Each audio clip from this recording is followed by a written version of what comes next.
ल साथीहरु फाइनली चाहिँ मैले खाना चाहिँ बनाइसकेँ है। यता चाहिँ दाल छ र अर्को भाँडामा चाहिँ भात छ। आज दाल भात श्याम पाराले खानुपर्छ है।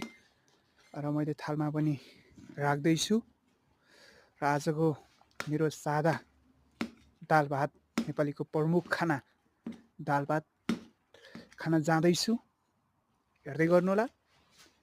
र यो सानो मिनी भ्लग बनाएर ल्याएको है।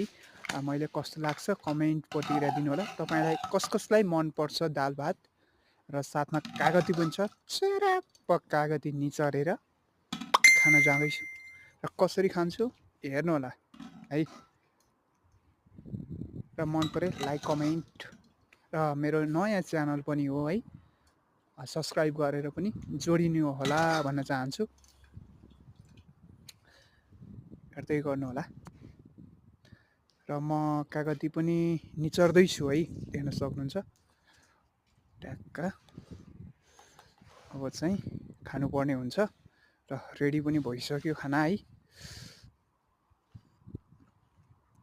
अब फाइनली टक्क कुर्सीमा बसेर श्याम घरमा मम्मीले आमाले बनाएको जस्तो मिठो मजाले खाँदैछु साथीहरु है। कसलाई दाल भात मनपर्छ कमेन्ट गर्नु होला है भन्न चाहन्छु।